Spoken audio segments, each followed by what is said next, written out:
everyone. Earlier this month, NBC aired The Paper, a spinoff of my favorite show, The Office. The Paper is a mockumentary set in a struggling local newspaper called the Toledo Truth Teller. It's a good show. In one scene of the pilot episode, the new editor-in-chief tours the old basement printing press, while an editor from the 70s voice narrates, "That button at the end of the machine, that's the magic button. Push it and the press rumbles to life. 900 people's work, the stories they've uncovered, the truths they've gathered, flow into the machine with the paper. What comes out is the truth teller. That's what we do.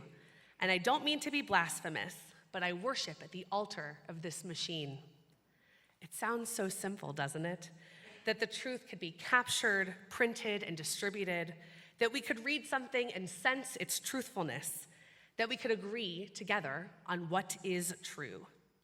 In 2018, researchers Jennifer Kavanaugh and Michael D. Rich coined the phrase truth decay to describe the diminishing role of facts in American public life.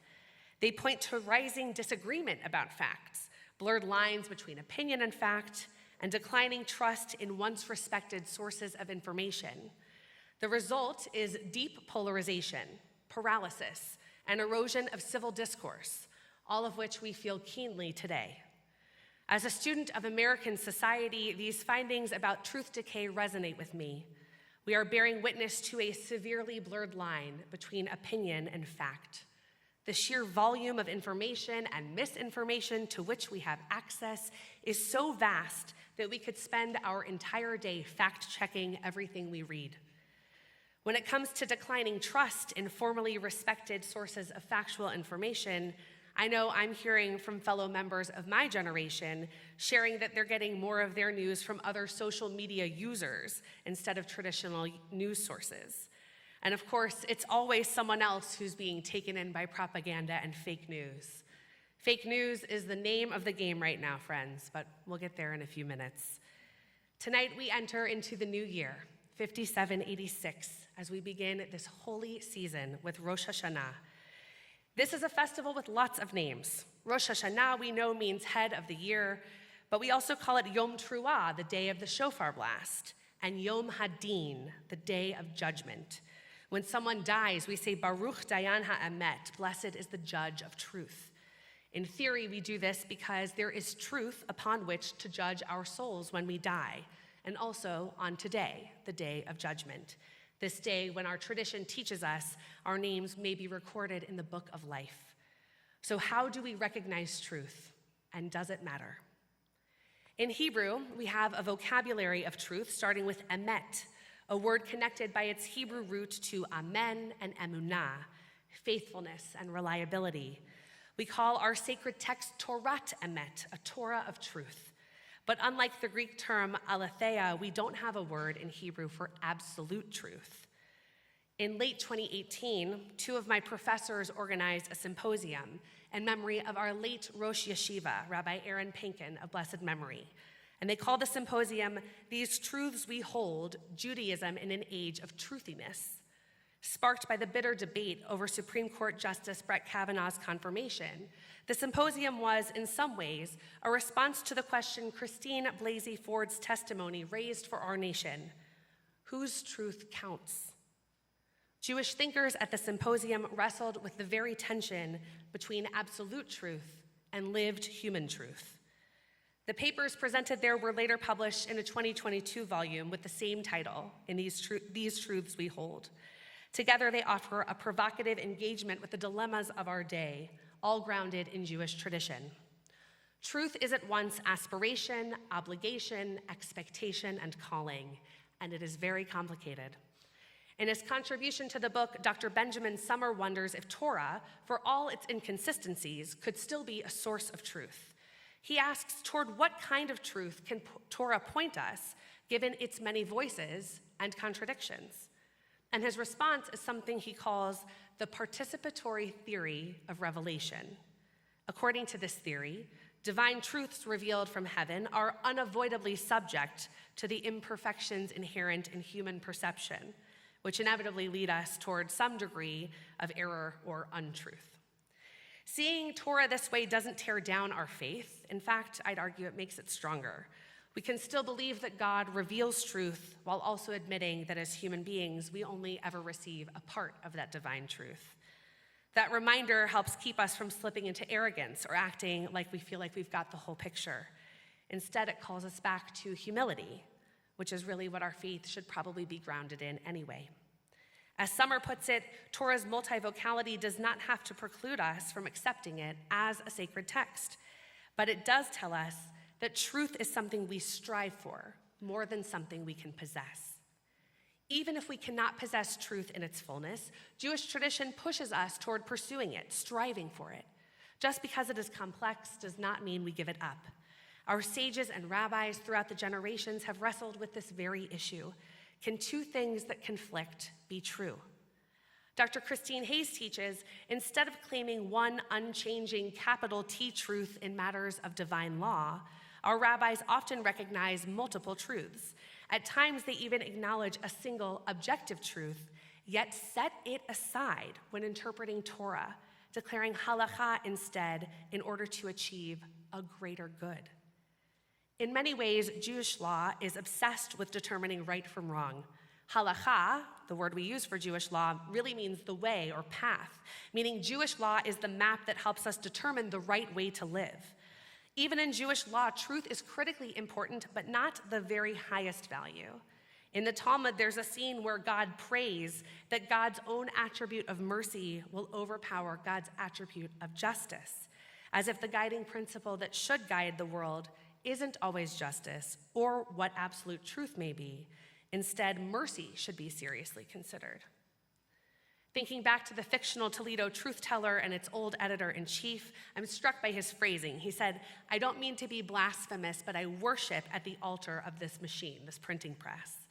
It turns out his wording is quite poignant. It's one of the dynamics that explains why we don't have a word in Hebrew for absolute truth. Dr. Christine Hayes says, the rabbis understood that nothing, even God, would have the power to displace an absolute truth. To the rabbi's way of thinking, declaring truth an absolute value, especially in the dynamic realm of moral inquiry, makes truth more sacred than God. And that, she says, is the cardinal sin of idolatry. But even without a single absolute truth, it doesn't mean that there's no right or wrong, no true or false, no fact or fiction. Judaism still holds truth as an incredibly high value. In the Hebrew Bible, we often see the word emet paired with another value.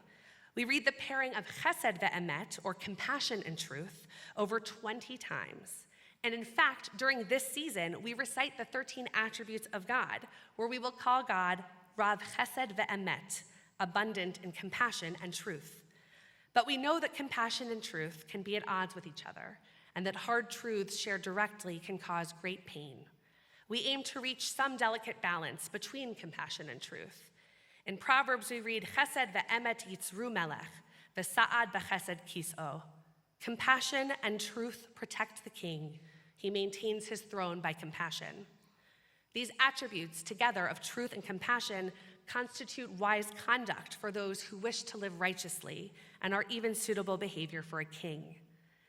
These lessons aren't just relegated to the time of our ancient ancestors, though. In today's America, we wrestle with truth, truthiness, fake news, deep fakes, and more. Dr. Rachel Adler says texts and the truths that communicate matter because truth is not an abstract ideal for us to contemplate. What we believe to be true with all our hearts, with all our being, and with all our might moves us to act in the real world. She says a believed truth can impel one man to mow down people at prayer with an AR-15. It can also move doctors and nurses to treat a racist who would like to kill them. Every day, she says, we demonstrate with our actions the truths that we hold. And on this holy day, we consider the truths that we hold. And with relief, perhaps, we acknowledge that Jewish law makes room for more than one thing to be true at the same time. In the Talmud, we read a famous story of our sages Hillel and Shammai. These two sages each had schools of thought, and their schools disagreed for years. Each side would say, the ruling goes in our favor. No, the ruling goes in our favor. And ultimately, the voice of God emerges and proclaims, Elu ve'elu divrei Elohim chayim hen. Both these and these are the words of the living God. And even though both sides are right and true, the halakha ultimately follows Beit Hillel. That's why we have Hillel centers. It wasn't because of truth, say our sages, but because the folks at Beit Hillel were kinder and more modest, and they carefully considered the rulings of their opponents. Following Hayes, indeterminacy is overcome not by invoking a claim of absolute truth, but by invoking a vision of the good. So there is more to consider than truth in decision-making, and importantly, there is room for more than one thing to be true at the same time. My late teacher, Rabbi David Ellenson of blessed memory, teaches some Torah from Rabbi Halevi. There, truth can be superseded for the sake of peace. Peace is so elevated a priority that it is elevated even over truth. Furthermore, humans are destined to live in an imperfect world of lies, be'olam hasheker. From this, Rabbi Halevi concluded, he who wishes to act in accordance with absolute truth is likely to cause injury to himself and to others, and therefore it is permitted to shade the truth for the sake of peace. At the risk of causing pain, I feel called on this first day of our new year to speak some difficult truths. The state of our society is precarious at this sacred hour. Truth and honesty can be shaded for the sake of peace, according to our tradition. But what we are seeing from our nation's leadership is a subversion of truth, not for peace, but for power, for pain. Falsehoods fly out of the Oval Office and the Senate chambers.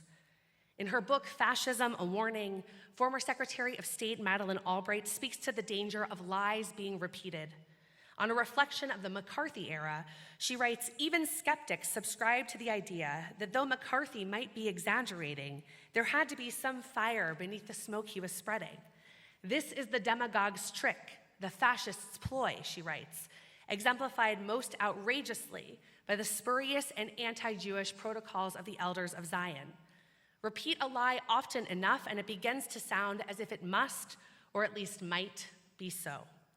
Falsehood flies, observed Jonathan Swift, and the truth comes limping after it. The thing is, even if truth isn't the highest value, even if we risk idolatry by aggrandizing a capital T truth over that which is holy, truth still matters enormously. In some ways, the high holy days are the most particularist days of the Jewish calendar. These are our days, but we celebrate them here in our American neighborhoods, inextricably linked to our broader society. What would it mean to consider a Jewish ethic of truth in modern America? The very dynamic that underlied the appointment of Brett Kavanaugh to the Supreme Court persists. To whom does truth belong? Earlier this month, survivors of abuse at the hands of Jeffrey Epstein and others gathered to demand the release of the full Epstein files. Their call was simple. They said, please humanize us. See us for who we are and hear what we have to say. There is no hoax. The abuse is real. But what we are seeing from our nation's leadership is a subversion of truth not for peace, but for power and pain. The response from our presidential administration that these claims are a partisan hoax is not the shading of truth for peace. Truth and lies are not abstractions. They cut to the core of our nation's soul. When leaders dismiss survivors' testimonies as hoaxes, they are not bending the truth for peace. They are weaponizing lies for power. We dare not grow numb. Our calling is to confront those lies with truth, to amplify the voices of those silenced, and to refuse complicity. Proverbs teaches, compassion and truth protect the king. He maintains his throne by compassion. America has no king, but we deserve leaders who speak with integrity, who act with compassion, who pursue peace. Until then, it is our duty as Jews in America to hold them accountable and to stand with those who are denied justice. There is a difference between embracing the nuance of truth, understanding that multiple things can be true at once, and rebranding lies as your own truth. Dr. Rachel Adler reminds us that history is replete with moments when dominant powers chose dehumanization over dignity. To allow the powerful to dictate whose lives count is to ally ourselves with oppression. Our tradition tells us to act a different way because every human being is created b'tselem Elohim, in the image of God. Every survivor, every silenced voice, every person deemed expendable by the powerful. To deny them truth is to deny God's image itself. So we rise to the call. Let us amplify truth. Let us demand justice. Let us be the ones who refuse to look away. On this Yom Hadin, the day of judgment, we enter into the new year with our souls bare to the Holy One of blessing. We consider the soul work of this season and know that it requires an incredible amount of vulnerability and truth-telling. We have to tell difficult truths about ourselves and the ways we've erred, the ways we've hurt people around us. And we also hold space for multiple things to be true at the same time by reflecting also on the ways we were our best selves, the ways we did right by the ones we love, the ways we showed up for the people who count on us. We are, each of us, multifaceted, flawed, and striving. As we enter into this new year, may we do so with a commitment to truth-telling, even when it is difficult.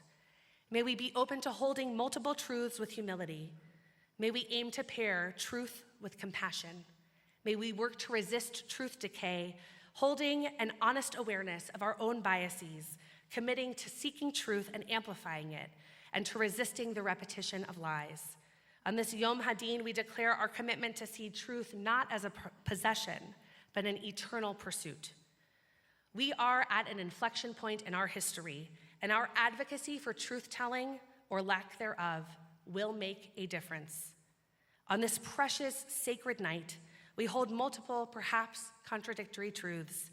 Tonight is, in fact, a night of joy. We gather together with family, we sing familiar melodies, we taste apples and honey, and feel the sweetness of possibility that comes with the turning of the year. And at the same time, we cannot look away from the harder truths of our society. We know that compassion and truth often stand in tension. Sometimes the honest word cuts sharply, while compassion calls us to soften and see the whole person standing before us. We know from the Talmud that both Hillel and Shammai were right, even when their rulings conflicted. Elu ve'elu divrei Elohim chaim hen. Both these and these are the words of the living God. And we know that today survivors stand in their truth, even as the powerful try to deny it, dismiss it, or shout it down. All of these remind us that our tradition does not pretend that there is only one truth, but instead insists that truth is something we must keep striving toward, humbly and persistently. I'm going back to the editor, marveling at the printing press. That button at the end of the machine, that's the magic button. Push it and the press rumbles to life. What comes out is the truth. We're entering the new year. Can we push our souls to be rumbled back to life? Can we too become truth tellers? In our new year, may we rise to the task to be truth tellers, weaving truth and compassion together so that the Torah of our lives becomes part of a Torat Emet, a Torah of truth. May we build a future of peace, compassion, justice, and truth. Ken Yehi Ratzon, may it be God's will.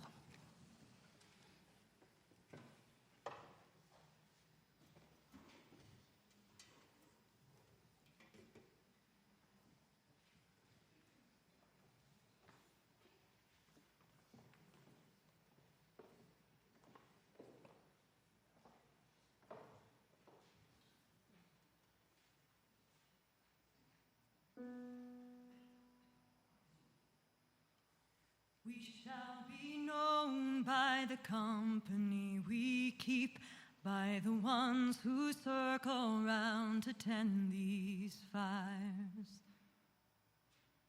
We shall be known by the ones who sow and reap the seeds of change alive from deep within the earth. It is time now. It is time now that we thrived. It is time to lead ourselves into the well.